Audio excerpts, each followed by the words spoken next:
Hello दोस्तों, आप सभी का स्वागत है हमारे यूट्यूब चैनल बी टॉपर में। दोस्तों, आप लोग जानते हैं कि 9 बजे हमारा मैथ का लाइव सेशन रहता है। 9 बज चुके हैं, हम लोग मैथ के लाइव सेशन में आ गए हैं और ये हमारा लाइव क्लास का शेड्यूल है। तो दोस्तों, आप लोग इसे एक बार देख लीजिए और वीडियो को एक बार शेयर कर दीजिए ताकि ज़्यादा से ज़्यादा लोग जुड़ जाएं। चलिए, आज का हम लाइव क्लास स्टार्ट करते हैं। पहला क्वेश्चन है दोस्तों 51 नंबर। एक पिता अपने पुत्र की आयु से दोगुनी आयु का है। 20 वर्ष पूर्व पिता की आयु पुत्र की आयु से 12 गुना अधिक थी। पिता की वर्तमान आयु कितने वर्ष है?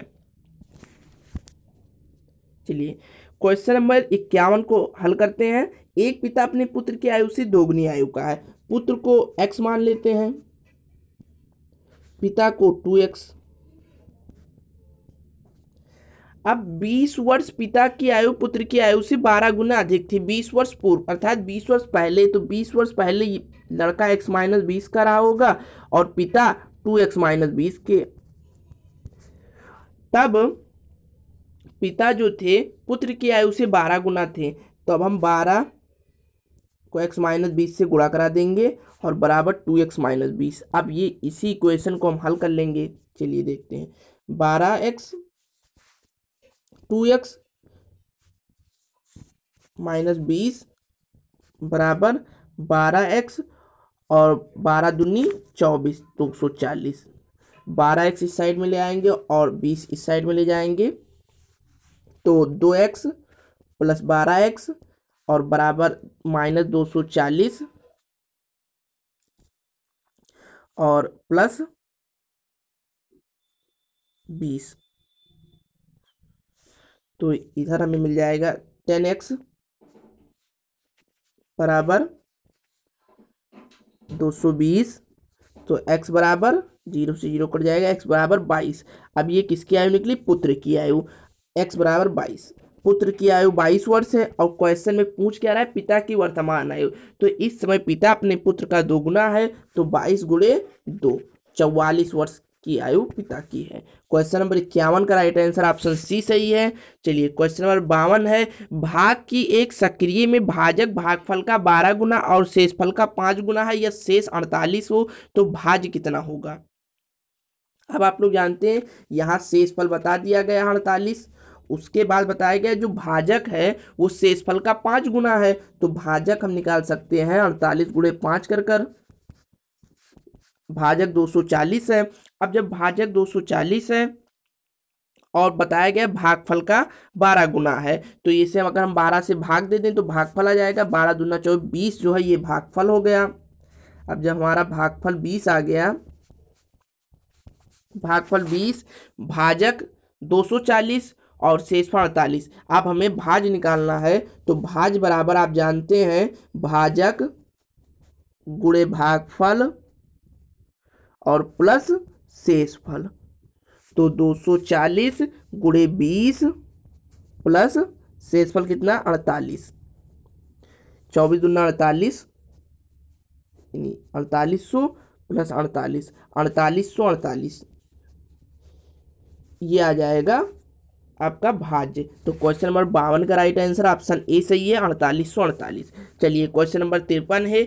ए एक कार को 4 दिन में पूरा करता है और बी उसे 6 दिन में पूरा करता है। यदि वे दोनों मिलकर कार करें तो उस कार को पूरा करने में कितने दिन लगेंगे? दोस्तों, मैंने वर्क एंड टाइम का एक बहुत अच्छा ट्रिक 5-6 मिनट की वीडियो में मैंने बताया है। आप लोग उस वीडियो को देख लीजिए, लिंक आपको डिस्क्रिप्शन में मिल जाएगी या कमेंट सेक्शन में आप लोग स्क्रॉल कीजिएगा, कमेंट बॉक्स में आपको ऊपर लिंक मिल जाएगा। उस वीडियो को देख लीजिए। टाइम एंड वर्क का आपको क्वेश्चन बिना पेन और पेपर के लगने लगेंगे। तो चलिए फिर से मैं समझाता हूँ। ए किसी कार को 4 दिन में और बी उसी कार को 6 दिन में पूरा करता है। तो आप एक ऐसा कार्य की पहले एक यूनिट मान लीजिए और कार्य की यूनिट आपको एक ऐसी संख्या मानना है जो 6 और 4 दोनों से विभाजित। तो जैसे हम मान लेते हैं 12, ये 6 और 4 दोनों से विभाजित है। अगर आप नहीं मान पाते हैं तो इन दोनों का लासा ले लीजिए। माना कार बराबर 12 पेन।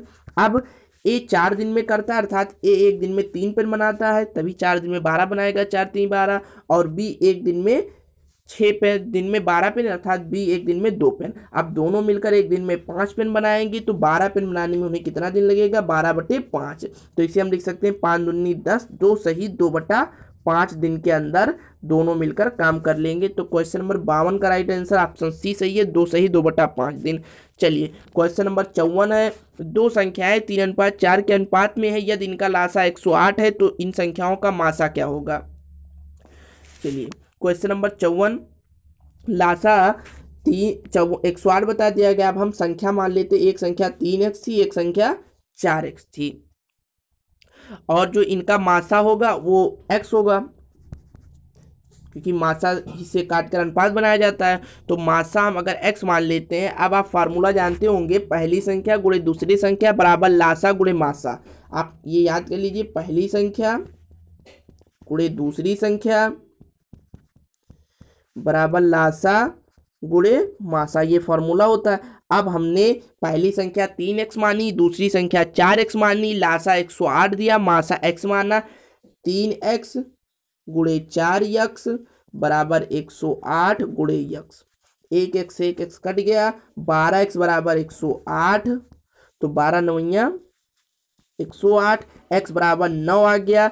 अब एक संख्या हो गई 9 त्रिक 27, एक संख्या हो गई 9 चौक 36। अब पूछ रहा है इनका मासा, तो इनका मासा 9 ही होगा। अगर संख्या पूछती पहली वाली तो 27, दूसरी पूछती तो 36। तो क्वेश्चन नंबर 54 का राइट आंसर ऑप्शन सी सही हो गया। चलिए क्वेश्चन नंबर 55 की ओर चलते हैं। 3/7, 11/13, 6/11 और 7/8 और 5/9 भिन्नों में से सबसे बड़े और सबसे छोटे भिन्न का योग कितना है। तो पहले तो आपको 55 में ये पहचाना होगा कि सबसे छोटी भिन्न कौन सी है और सबसे बड़ी भिन्न कौन सी है।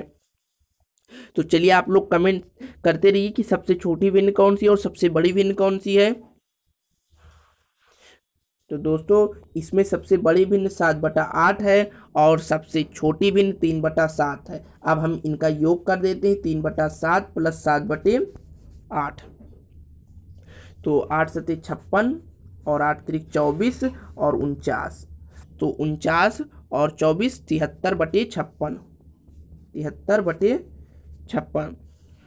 अब 73/56 को हम लिख सकते हैं 56 एकम 56 और 17 73/56, यानी एक सही 17/56 लिख सकते हैं। क्वेश्चन नंबर 53 का राइट आंसर ऑप्शन डी सही हो जाएगा, एक सही 17/56। चलिए क्वेश्चन नंबर 56 की ओर चलते हैं। 10.999 under root whole cube, under root नहीं सॉरी दोस्तों, 10.999 का होल क्यूब पूछ रहा है, किसके बराबर है। चलिए आप लोग आंसर करते रहिए क्वेश्चन नंबर 56 का। अब इसकी मैं आपको एक ट्रिक बताता हूँ। इसकी ट्रिक ये आप लोग 11 - 0.0001 का होल क्यूब कर लीजिए। इस तरीके से ये काफ़ी इजीली निकल आएगा।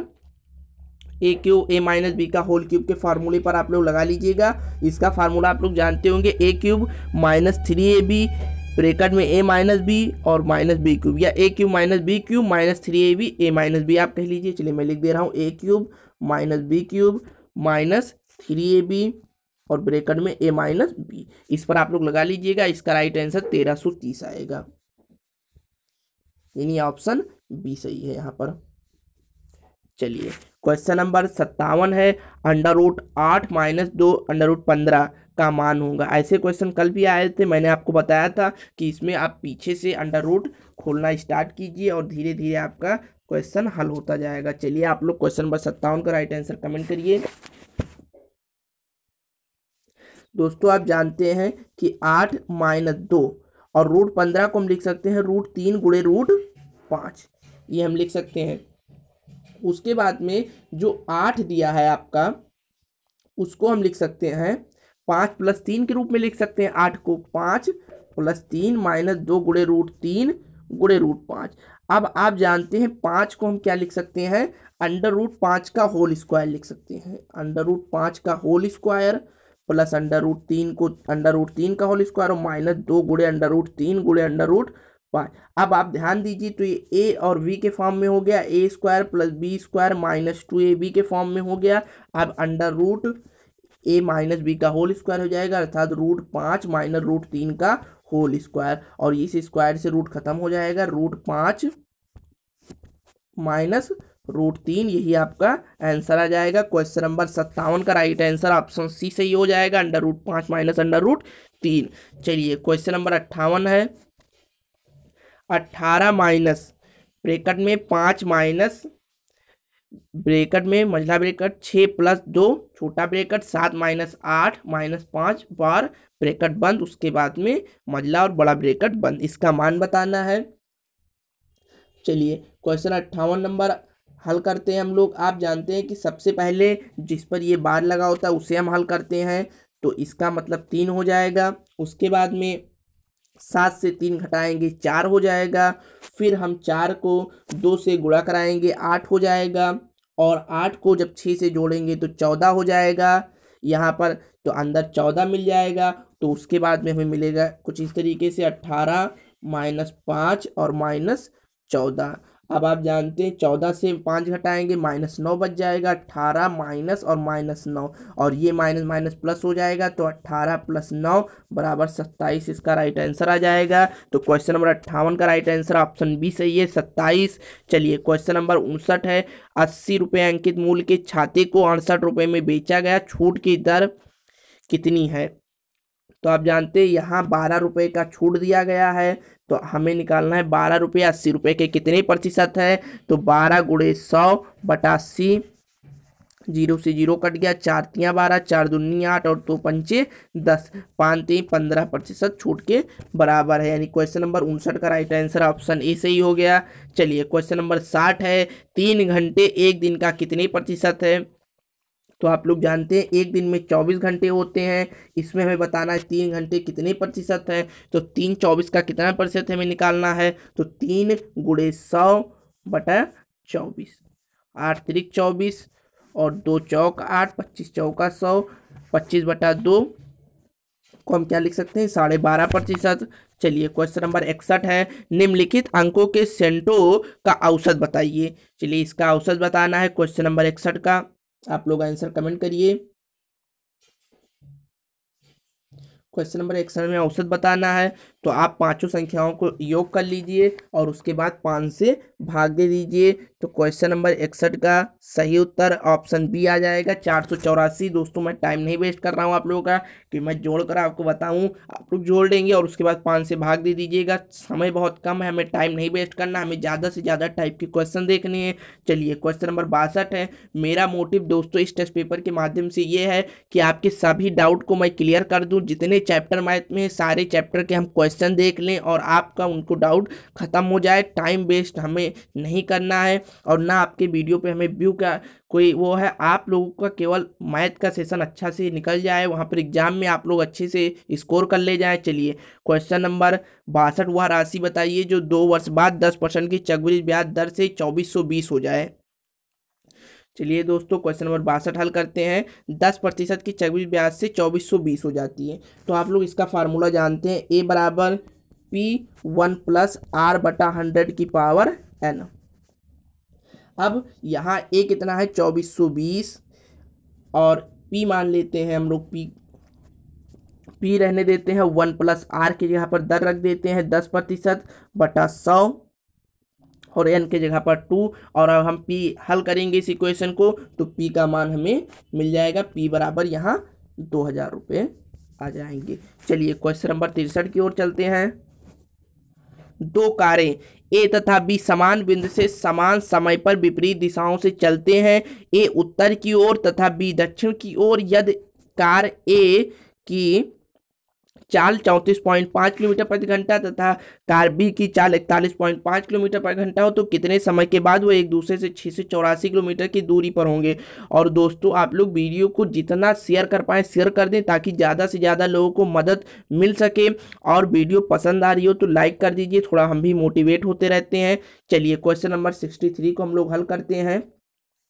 ए तथा बी समान बिंदु से समान समय पर विपरीत दिशाओं से चलते हैं। ए उत्तर की ओर तथा बी दक्षिण की ओर। यदि कार ए की चाल 34.5 किलोमीटर प्रति घंटा ए की चाल तथा बी की चाल 41.5 किलोमीटर प्रति घंटा। अब दोनों की चाल जो कितनी हो जाएगी 76 किलोमीटर प्रति घंटा, तो कितने समय के बाद वो एक दूसरे से 684 किलोमीटर की दूरी पर होंगे। अब 76 किलोमीटर प्रति घंटे की रफ्तार से चल रहे हैं और 684 किलोमीटर की दूरी पर, तो विपरीत दिशाओं में जा रहे हैं। एक लोग उत्तर की ओर जा रहे हैं, एक दक्षिण की ओर, तो दोनों की चाल स्पीड जुड़ेगी क्योंकि वो विपरीत दिशा में जा रही हैं। तो 76 किलोमीटर की चाल है और 684 किलोमीटर कितनी देर में जाएंगे, तो 684 भागे 76, 76 नौया 684, 9 घंटे के बाद वो लोग 684 की दूरी पर हो जाएंगे। चलिए क्वेश्चन नंबर 63 का राइट आंसर ऑप्शन डी सही है। चलिए क्वेश्चन नंबर 64 है, अंडर रूट ए और अंडर रूट बी एक रेखा युग्म बनाते हैं। यदि a माइनस 2b बराबर 30 डिग्री हो तो तब a और b का मान क्रमशः है। चलिए आप लोग फटाफट क्वेश्चन नंबर 64 का राइट आंसर करिए, उसके बाद मैं बताता हूं आपको। चलिए आप लोग आंसर करते रहिए क्वेश्चन नंबर 64 का। क्वेश्चन नंबर 64 का राइट आंसर ऑप्शन सी सही है, 130 डिग्री और 50 डिग्री। चलिए आप समझते हैं, अंडर रूट ए और अंडर रूट बी एक रेखा युग्म बनाते हैं। a माइनस 2b बराबर 30 डिग्री, तो अगर रेखा युग्म बनाते तो आप जान गए कि a प्लस बी बराबर 180 और a माइनस 2b बराबर 30 डिग्री। अब इसी इक्वेशन को हम लोग हल कर लेंगे, तो इन्हीं दोनों इक्वेशन को हम लोग हल कर लेंगे। a प्लस बी बराबर 180 और a माइनस 2b बराबर 30 डिग्री। अब इसी इक्वेशन को हम हल लेंगे, इक्वेशन में घटा देंगे, ये प्लस हो जाएगा, ये माइनस हो जाएगा, कट जाएगा, b और 2b जोड़कर 3b बराबर 150, तो b बराबर 50 आ जाएगा। अब जब b मान 50 आ गया तो a प्लस बी बराबर 180 था, b 50, इसका मतलब a कितना है 130, यानी 130 कामा 50। और दोस्तों अगर आप लोगों को सेशन समझ में आ रहा हो, अच्छा तरीके से समझ में आ रहे हो सभी क्वेश्चन, तो एक बार थम्स अप कर दीजिए, गॉट इट लिख दीजिए, यस सर हमें क्वेश्चन समझ में आ रहे हैं, ऐसे क्वेश्चन कराते रहिए। चलिए आप लोग फटाफट एक बार थम्स अप कर दीजिए, और जिन लोगों ने वीडियो को अभी तक लाइक ना किया हो लाइक कर दें। चलिए मैं उसके बाद आगे का सेशन स्टार्ट करता हूँ। तो चलिए दोस्तों नेक्स्ट क्वेश्चन की ओर चलते हैं। क्वेश्चन नंबर 65, आप लोग थम्स अप करते रहिए। क्वेश्चन नंबर 65 है, 10 रुपये प्रति लीटर दूध में किस अनुपात में पानी मिलाया जाए जिससे मिश्रण का औसत मूल्य 8 रुपये 50 पैसा प्रति लीटर हो जाए। चलिए क्वेश्चन नंबर 65 है, 1 लीटर दूध का मूल्य जो है इसमें 10 रुपये प्रति लीटर दूध में किस अनुपात से पानी मिलाया जाए जिससे मिश्रण का औसत मूल्य 8 रुपये 50 पैसा हो जाए। अब आप जानते हैं कि 1 लीटर दूध का मूल्य 10 रुपया है और 1 लीटर पानी का मूल्य 0 रुपया पैसा है नहीं इसका, और औसत में हमें कितना करना है 8 रुपये 50 पैसा में करना है। ठीक है, तो इसमें हम लोग 8.50 से तो हम रेट घटेगा नहीं क्योंकि इसका मूल्य तो कुछ है नहीं। अब हम लोग 10 से घटाएंगे 8.50 को, तो कितना मिलेगा 1.5, 1.5 रुपया मिल गया। अब हमें इसका मूल्य इसी तरीके से पता चल गया, 8.50 जो है ये और 1.50 इसी का अनुपात हम बता देंगे। बस इसी में अनुपात में पानी और दूध मिलाया जाए, यानी दोनों का रेट का आप लोग अनुपात कर लीजिए और उन्हीं के अनुपात का आप लोग निकाल दीजिए, उसी अनुपात में आपको पानी और दूध मिलाना होगा। अब आप जानते हैं इसका अनुपात हमें 3 × 5 = 15 यानी 3 पर मिल जाएगा, और इसे 17 × 5 = 17 मिल जाएगा, यानी 17:3 के अनुपात में दूध और पानी का मिश्रण मिलाया जाए तो 8 रुपये 50 पैसा प्रति लीटर हो जाएगा। चलिए क्वेश्चन नंबर 66 है, पानी का एक हाउज जो टंकी है, थोड़ा मिस यहाँ पर क्वेश्चन अच्छे से टाइप नहीं हुआ, चलिए पढ़ते हैं। लंबा 3.5 मीटर चौड़ा है और हाउज पानी से भरा है। पानी का सतह को 2 सेंटीमीटर नीचा करने के लिए कितना घन सेंटीमीटर पानी निकालना होगा। दोस्तों यहाँ पर थोड़ा सा मिसटाइपिंग है तो इसलिए इस क्वेश्चन को छोड़ दे रहे हैं, आगे चलते हैं। क्वेश्चन नंबर 67, यदि समबाहु त्रिभुज की भुजा की लंबाई 3 मीटर है तब परिवृत्त की त्रिज्या ज्ञात कीजिए। चलिए बहुत अच्छा क्वेश्चन, आप लोग 67 का राइट आंसर कमेंट करिए। क्वेश्चन नंबर 67 का राइट आंसर दोस्तों ऑप्शन बी सही है, √3। चलिए आप लोग समझ लीजिए, जो a बराबर यहाँ बताई गई है 3 भुजा की लंबाई और परिवृत्त की त्रिज्या आप जानते हैं a/√3 हो जाएगी, तो a 3/√3 हो जाएगी, और ऊपर हम लिख क्या सकते हैं √3 × √3 और बटा नीचे √3। अब इसे हम काट देंगे तो कितना आ जाएगा √3, ये हो जाएगी परिवृत्त की त्रिज्या √3। चलिए क्वेश्चन नंबर 68 की ओर चलते हैं। क्वेश्चन नंबर 68 है दोस्तों, अनुक्रम 11, 13, 17, 19, 23, क्वेश्चन मार्क यहाँ पर है और इसके बाद में 29। अब छठा अनुक्रम क्या होगा आपको बताना है। चलिए बहुत आसान सा क्वेश्चन, सभी लोग आंसर कर दीजिए एक बार। चलिए आप लोग आंसर करते रहिए। क्वेश्चन नंबर 68 का आप सभी लोग उत्तर करते रहिए। क्वेश्चन नंबर 68 का राइट आंसर ऑप्शन सी सही है यहाँ पर 25। अब आप जानते हैं पहले 2 बढ़ाया गया, उसके बाद में फिर 4 बढ़ाया गया, फिर 2 बढ़ाया गया, फिर 4 बढ़ाया गया। अब कितना बढ़ाया जाएगा? 2। तो 23 में हम 2 प्लस कर देंगे, 25 हो जाएगा। तो दोस्तों आज सेशन को हम यहीं तक रखते हैं। इसके बाद 9:30 बजे संविधान की मास्टर क्लास स्टार्ट होने जा रही है। तो आप लोग इस वीडियो के बाद में संविधान की मास्टर क्लास जरूर ज्वाइन करें 9:30 बजे, और 10 बजे इंग्लिश होगी आपकी लाइव क्लास। तो दोनों क्लास आप लोग लीजिए। और दोस्तों अगर वीडियो पसंद आया हो तो लाइक कर दीजिए और अपने दोस्तों के साथ शेयर भी कर दीजिए। मिलते हैं नेक्स्ट वीडियो में। Thanks for watching.